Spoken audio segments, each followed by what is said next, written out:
మీ ఎదుటనున్న గ్రామమునకు వెళ్ళుడి, వెళ్ళగానే అట్టబడి ఉన్న గాడిదయు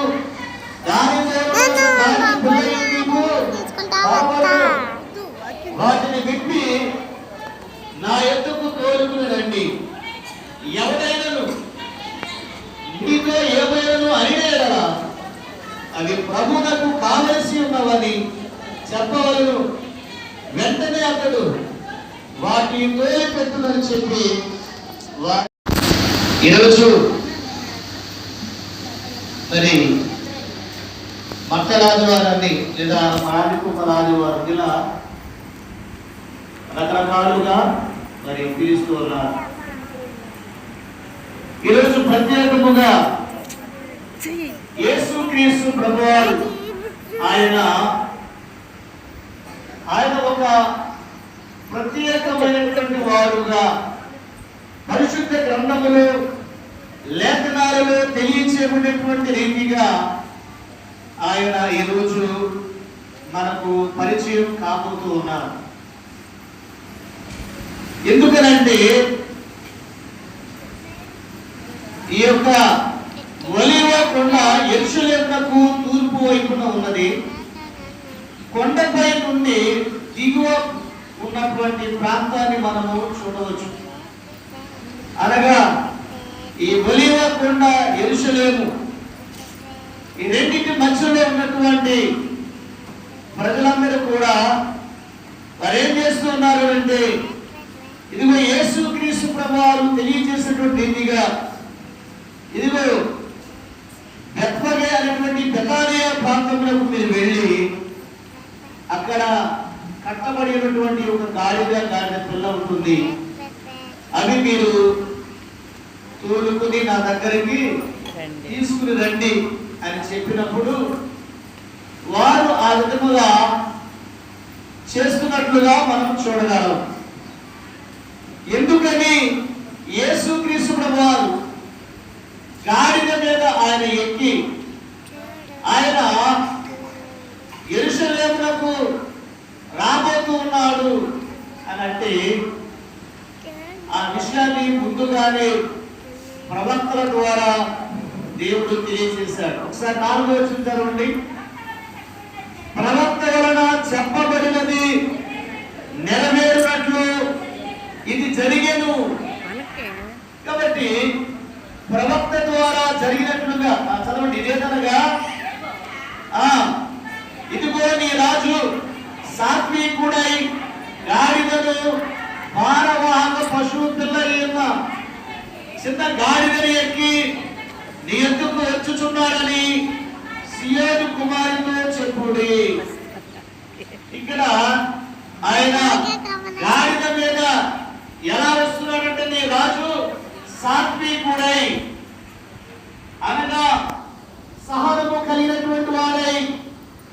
గాడిదను కనుక మనం చూసినట్లయితే అది దేనికి గుర్తుగా కనబడుతుందంటే తగ్గించుకునేటువంటి స్వభావానికి గుర్తుగా ఉంటుంది. గాడిద ఏం చేస్తుందో తెలుసా? చెప్పిన మాట వింటది. గాడిదను దేనికి ఉపయోగిస్తారు అంటే బరువులు మోయడానికి ఉపయోగిస్తారు. మరి పూర్వకాలంలో రజక సోదరులు బట్టలను ఉతికి ఆ బట్టలను ఈ గాడిద మీద వేసి ఒక విశాలమైనటువంటి స్థలంలో తీసుకొచ్చి ఆ బట్టలు ఆరవేయడానికి ఉపయోగించేవాడు. తర్వాత మరి చిన్నతనంలో చూసినట్లయితే ఏమంటారు, తిరగటరాళ్ళు ఆ గాడిద మీద అడ్డొకటి కట్టి అవి అమ్మడానికి గ్రామాల్లో గాడిదల మీద వేసి అవి తోలుకుని వచ్చేవాళ్ళు, వచ్చి అవి అమ్మేవాళ్ళు. కానీ నేటి దినాల్లో అవి మనకు పెద్దగా ఎక్కడా కూడా కనిపించడంలా. ఎందుకనంటే ఎందుకు తెలుసు మీకు, మానవులు ఎక్కువగా మాంసప్రియులు ఎక్కువైపోయారు. కాబట్టి వారానికి ఎన్ని లక్షల కోళ్ళు బలవుతుంది లేదు. అదేవిధంగా మిగిలినవి కూడా. కాబట్టి అలా చూసినట్లయితే ఈ గాడిద అది ఒక ప్రత్యేకమైనటువంటిదిగా దేవుడు తన లేఖనాల్లో తెలియజేసినటువంటి రీతిగా మనము చూడగలుగుతూ ఉన్నాం. ఈ లేఖనాలు ప్రవక్తల ద్వారా దేవుడు ఆయన ఎక్కడ పలికాడు అని మనం ఆలోచిస్తే జకరియా గ్రంథము 9వ అధ్యాయము 9వ వచనం చదవండి ఒకసారి. జకరియా గ్రంథము 9వ అధ్యాయము 9వ వచనం. సీయోను నివాసులారా బహుగా సంతోషించుడి, యెరూషలేము నివాసులారా ఉల్లాసముగా ఉండుడి. నీ రాజు నీతిపరుడును రక్షణ గలవాడును దీనుడనై గాడిద పిల్లను ఎక్కి నీ యొద్దకు వచ్చుచున్నాడు. దేవునికి స్తోత్రం. ఇదిగో జకరియా ప్రవక్త ద్వారా కన్నైనటువంటి యెహోవా దేవుడు పలికినటువంటి మాట ఏంటంటే, సీయోను నివాసులారా అనగా యెరూషలేము కుమార్తెలారా మీరందరూ కూడా ఏం చేయాలంటే బహుగా సంతోషించండి. ఏం చేయాలి? బహుగా సంతోషించండి. ఎందుకంటే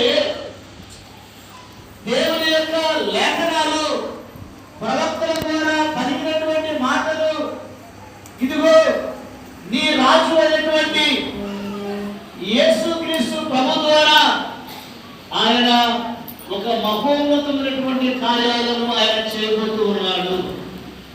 అందులో బట్టి సీయోను కుమారి నువ్వేం చేయాలి?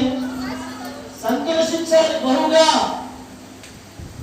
ఎందుకంటే నీ దుఃఖ దినములు సమాప్తమయ్యేటువంటి దినములు ఆసన్నమవుతున్నటువంటి భావాలు అక్కడ మనకు కనబడుతూ ఉంది. అందుకనే సంతోషించండి. రెండవది నీతిపరుడు. ఆయన ఎలాంటి వాడంటే నీ రాజు నీతిపరుడు. ఆయన అన్యాయం చేసిన వారికి అన్యాయంగా తీర్పు తీర్తాడు, న్యాయముగా ప్రవర్తించే వారికి న్యాయముగానే ఆయన తీర్పు తీరుస్తాడు. కాబట్టి నీ రాజు అన్యాయం చేసిన వారికి న్యాయమును, న్యాయంగా ఉన్న వారికి అన్యాయంగా చేసేటువంటి రాజు కాదు. ఆయన ఎలాంటి వాడు అని అంటే నీతిపరుడు. అంటే నువ్వు అన్యాయముగా ఒకవేళ ఈ లోకములో నువ్వు నశించిపోతూ ఉన్నావేమో, అన్యాయం చేత నువ్వు దుఃఖపడుతూ ఉన్నావేమో, అన్యాయం చేత నువ్వు నలిగిపోతూ ఉన్నావేమో, నీ రాజు ఏం చేస్తాడో తెలుసా? ఆ అన్యాయం నుంచి, అక్రమం నుంచి, నీ బాధలు, నీ శ్రమలు, నీ ఇరుకులు, నీ ఇబ్బందుల నుండి నీ రాజు నీతిపరుడుగా ఆయన రానేన్నాడు. ఆయన యథార్థవంతుడు, న్యాయవంతుడు. నీతి న్యాయములు ఆయన చేతులు ఉన్నాయి. ఆయన ఏం చేస్తాడో తెలుసా? రక్షణ గలవాడు. అందుకే మత్తయి సువార్త 21వ వచనంలో ఉంటుంది కదా, ఆయన తమ ప్రజలను వారి పాపముల నుండి ఆయన రక్షించును.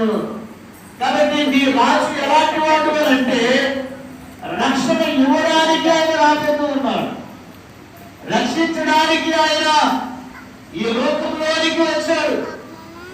కాబట్టి ఆ రక్షణ నీకు కావాలి అంటే ఇది కూడా నీ రాజు అయినటువంటి యేసుక్రీస్తు ప్రభు దగ్గరికి రావాలి. ఆయన ఎలాంటి వాడు అంటే రక్షణ కలవాడు. అనగా రక్షించడానికి అన్ని కోణాలను కూడా ఆయన సమర్థుడు. ఆయన దగ్గరికి నీవు కనుక వస్తే ఆయన ఇచ్చే రక్షణ, ఆ రక్షణకు నీవేమి వెల చెల్లించవలసినటువంటి పని లేదు.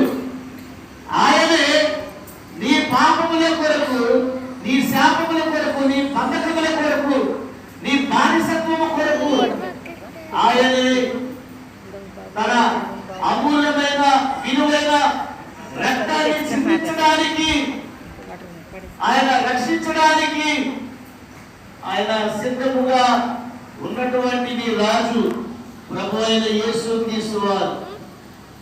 ఆ రాజు దగ్గరికి నీవు వస్తే నీవు ఖచ్చితంగా రక్షణ పొందగలవు, రక్షించబడగలవు. ఇంకా ఏం చేస్తుంది, ఇంకేం చెప్తున్నాడంటే ఆయన దీనుడు. ఆయన ఎలాంటి వాడండి? దీనుడు, దీనత్వం కలిగినటువంటి వాడు. నీ రాజును కలిగినటువంటి ఆయన ప్రజలు కూడా ఎలా ఉండాలి? దీనత్వం కలిగి ఉండాలి. అందుకనే ఆ రాజును ప్రకటించినటువంటి దైవజనుడి యొక్క కుటుంబ సభ్యులు ఏమన్నారో తెలుసా? ఎవరైతే నా భర్తను అన్యాయముగా అక్రమముగా ఒకవేళ ఎవరైనా హత్య చేసి ఉంటే వారిని నేను క్షమిస్తూ ఉన్నాను, ఆయన కూడా క్షమిస్తూ ఉన్నాడు అని ఆమె దైవజనురాలు తెలియజేసింది. ఎందుకనంటే ఇదిగో యేసుక్రీస్తు ప్రభువారిని కలిగినటువంటి ప్రతి ఒక్కరు కూడా దీనత్వంతో కూడినటువంటి మాటలు మాట్లాడతారు. వారిలో దీనత్వం అనేది ఉంటుంది. నీ రాజులో అటువంటి గుణగానాలు ఉన్నాయి కాబట్టి ఆయనను కలిగి ఉన్న ప్రతి ఒక్కరు కూడా ఎలా ఉండాలంటే అహంకారంతోనూ గర్వంతోనూ అసూయతోనూ కాకుండా దీనత్వం కలిగినటువంటి వారుగా అటువంటి మనసు కలిగి ఉండాలి. ఎందుకంటే నీ రాజు ఎలాంటి వాడు అంటే ఆయన దీనుడు. ఆయన దీనత్వానికి గుర్తుగా ఇదిగో గాడిద పిల్లలు ఎక్కి నీ యొద్దకు వచ్చుచున్నాడు. అందుకని ఆ మాటలను చూసినట్లయితే యేసుక్రీస్తు ప్రభువారే స్వయంగా పలికినటువంటి సందర్భం కూడా మనకు పరిశుద్ధ గ్రంథంలో కనబడుతూ ఉంది. మత్తయి సువార్త 11వ అధ్యాయము 29వ వచనం చూడండి. మత్తయి సువార్త 11వ అధ్యాయము 29వ వచనము అందరికీ చూడాలి. నేను సాత్వికుడను, దీన మనసు గలవాడను కనుక మీ మీద నా గాడి ఎత్తుకొని నా